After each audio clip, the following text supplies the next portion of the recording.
ஊரே கல்யாணம் நடக்குது, நம்ம கல்யாணம் பேச்சு எடுத்தாலே ஏதாச்சும் ஒன்று கேன்சல் ஆகி போகுது, தடங்கலாகி போகுதுயா. ஒரு வருஷம் இந்த மாப்பிள்ளையும் பொண்ணுந்தான் பேரு விளங்க இங்கு வாழணும். இந்த பக்கம் வேணாம், இப்படி போவோம். ஜோடி நல்ல ஜோடி இது மாப்பிள்ளை பொண்ணையும் பாரு. சந்து வழியா பூந்து போயிடலாம்யா. அடிக்காம என்னையா அது என்ன சந்துல கூடமா கல்யாணம் நடக்குது, பாட்டை போட்டு விட்டுறாங்க. அந்த வழியில போயிடும், அந்த வழியில போயிடும். அங்க பாரு மாமா பாரு ஹாய் சொல்ல இருக்கு. எப்பதான் கல்யாணம் பண்ண போற? பண்றேன்டா, நானா பண்ணலங்கிறேன், பாத்துக்கிட்டு இருக்காங்களா? நானே கல்யாணம் பண்ணி குழந்தை பத்துட்டியா? நீ என்ன சுத்திட்டு இருக்க அப்படியே ஒண்டி கட்டையா? நீ கடைசியில் கல்யாணம் பண்ண மாட்டே, வேணா என் கல்யாணம் பண்ணிக்கிறியா பெருசா? உன் பிள்ளையா? சரி கேட்டு சொல்லு.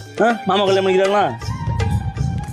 யோ போயா, என் பிள்ளைக்கே பிடிக்கல, நீ கடைசியில் ஒண்டி கட்டதான். மன உளைச்சலுக்கு ஆளாக்குறேன். அங்க பாரு பெரியப்பா பாரு. ஐயோ பெரிய பாய் சொல்லு பெரியப்பாக்க. பாய் பாய் பாய் பாய் பாய் டாட்டா டாட்டா வரட்டா. பொண்ணு பார்க்க போனேன், என்னாச்சு? அவன் லவரோட ஓடி போச்சு. என்னதான்